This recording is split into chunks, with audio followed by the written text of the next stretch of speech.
मोहम्मद आसिफ एक ऐसा नाम जो अपनी स्विंग बॉलिंग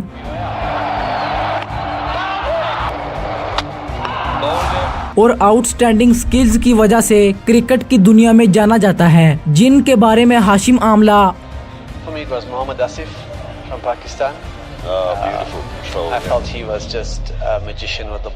और शोएब अख्तर तक ने ये कह दिया था, शोएब अख्तर से बड़ा बॉलर पाकिस्तान में पैदा होगा या नहीं होगा? मुझसे बड़ा था ना, होगा या नहीं होगा? हो सकता था, नहीं हुआ। नहीं, आसिफ जब उन्हें बड़े से बड़ा बैट्समैन भी फेस करता तो उसे सिर्फ एक चीज का डर होता,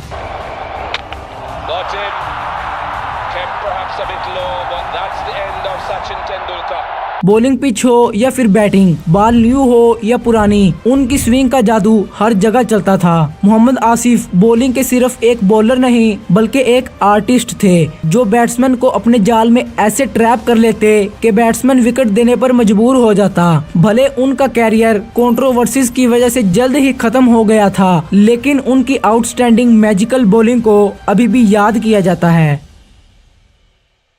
मैं बात करता हूँ 1997 की, जब मोहम्मद आसिफ ने प्रोफेशनल क्रिकेट खेलने के लिए क्लब ज्वाइन किया। इससे पहले ये एज अ बैट्समैन गली क्रिकेट खेलते थे। एक्चुअली स्टार्ट जो अर्ली ऑन किया तो आई वाज द बैट्समैन, जो कि गली मोहल्ले में नहीं होते कि बैट्समैन, मैं बड़ा अच्छा था उसमें। जब इन्होंने क्लब ज्वाइन किया तो इनके कोचेज ने इनकी हाइट को देखकर इन्हें फास्ट बॉलिंग का आइडिया दिया।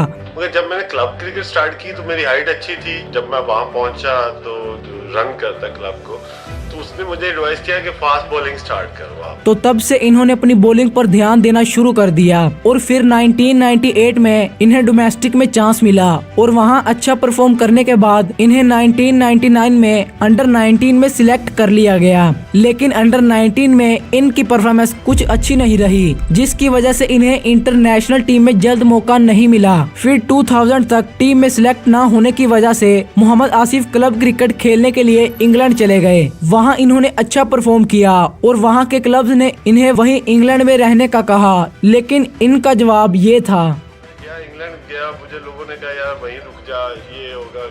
जो बाकी लड़के थे वो वहीं रुक गए, मगर मैंने कहा नहीं यार, मैंने तो पाकिस्तान खेलनी है। और इनका ये ड्रीम कंप्लीट हुआ। लेकिन 5 साल बाद 2005 में जब पाकिस्तान और ऑस्ट्रेलिया के दरमियान टेस्ट मैचेस की सीरीज थी तो इन्हें डेब्यू का चांस मिला और इन्होंने अपने डेब्यू मैच में 18 ओवर करवाए, जिसमें इन्हें एक भी विकेट नहीं मिली। इस परफॉर्मेंस से इन्हें टीम से ड्रॉप कर दिया गया। टीम से ड्रॉप होने के बाद इन्होंने अपने आप में से उन मिस्टेक को फाइंड आउट किया जिसकी वजह से उन्हें टीम से ड्रॉप किया गया और फिर पूरा साल इन्होंने उन गलतियों पर वर्क किया और फिर इन्हें 2005 में दोबारा मौका मिला जब इंडिया ने पाकिस्तान का टूर किया 3 टेस्ट मैचेस की सीरीज के लिए। पहले मैच में ये टीम का हिस्सा नहीं थे और दूसरे टेस्ट में भी इनकी परफॉर्मेंस कुछ खास नहीं रही, जिसमें इनको 2 इनिंग में सिर्फ 1 विकेट मिली। इस सीरीज के पहले दोनों मैचेस ड्रा हो गए थे और अब था तीसरा मैच। डेफिनेटली जो टीम तीसरा मैच जीतेगी वही सीरीज विन करेगी। फिर मैच स्टार्ट होता है और पाकिस्तान की पहली इनिंग में बैटिंग की कंडीशन बहुत ही बुरी रही, जिसकी वजह से पाकिस्तान सिर्फ 245 रन बना पाई।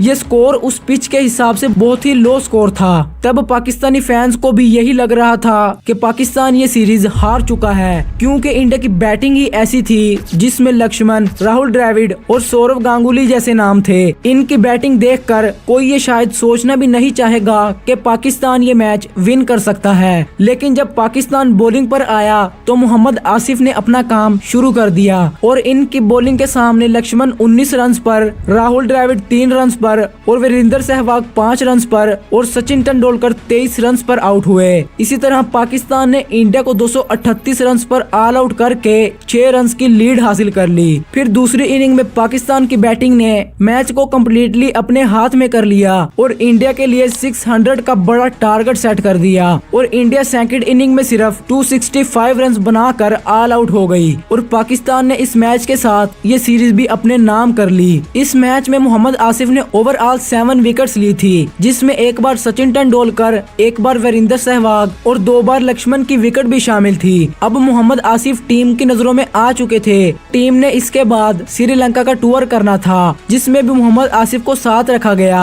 और सीरीज के सेकंड टेस्ट में उन्होंने अपने कैरियर की बेस्ट स्पेल की, जिसमें उन्होंने अराउंड 11 विकेट लेकर 71 रन दिए और टीम में अपना नाम पक्का कर लिया। अभी इनकी टीम में जगह पक्की ही हुई थी, लेकिन 16 अक्टूबर 2006 को इन्हें और शुएब अख्तर को चैंपियन ट्रॉफी से बाहर कर दिया गया, क्योंकि कहा जाता है कि इन्होंने तब एक नैंड्रोलोन नेम की रखी थी, जो इसलिए इस्तेमाल होती है कि इससे इंसान को थकावट महसूस नहीं होती और इंसान को एक्स्ट्रा एनर्जी मिलती है। लेकिन ये क्रिकेट में लीगल नहीं था और इसके बाद इंग्लैंड के बैट्समैन एंड्रयू स्ट्राइस ने ये स्टेटमेंट दी कि जब किसी स्पोर्ट में का इस्तेमाल किया जाता है तो वो उस स्पोर्ट के लिए अच्छा दिन नहीं होता, और आज क्रिकेट के लिए भी अच्छा दिन नहीं है। एंड फिर क्रिकेट के रूल्स को फॉलो करते हुए शुएब अख्तर पर 2 साल का बैन और मोहम्मद आसिफ पर 1 साल का बैन लगा दिया गया। लेकिन इसी साल 5 दिसंबर को इनसे ये बैन हटा दिया गया और ये क्रिकेट में वापस आ गए। इसके बाद आना था 2007 में ओडीआई वर्ल्ड कप। इस वर्ल्ड कप में मोहम्मद आसिफ और शुएब अख्तर को ये कहकर टीम से ड्रॉप कर दिया गया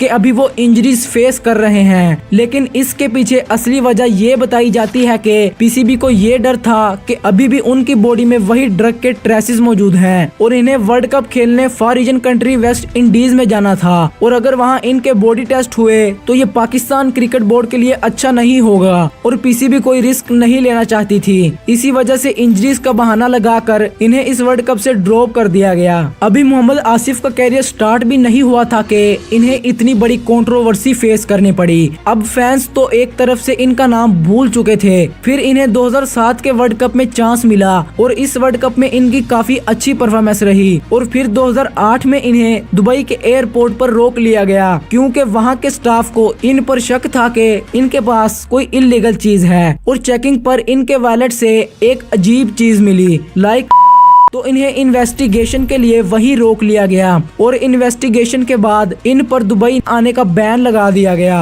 और इन्वेस्टिगेशन के दौरान इन्हें बांग्लादेश के खिलाफ सीरीज भी मिस करनी पड़ी। और इसी साल मोहम्मद आसिफ पाकिस्तान वापस आए और क्रिकेट स्टार्ट की। अभी तक इन्होंने अपने कैरियर में इतनी क्रिकेट नहीं खेली थी जितनी कंट्रोवर्सीज फेस की थी। फिर 2009 में इनकी बॉलिंग एवरेज रही, कुछ अच्छी परफॉर्मेंस भी दी और कुछ बुरी भी। अब फॉरवर्ड करते हैं 2010 में, जब मोहम्मद आसिफ स्पोर्ट फिक्सिंग में पकड़े गए थे। Just oversteps on the front line and it lands there. He's way over.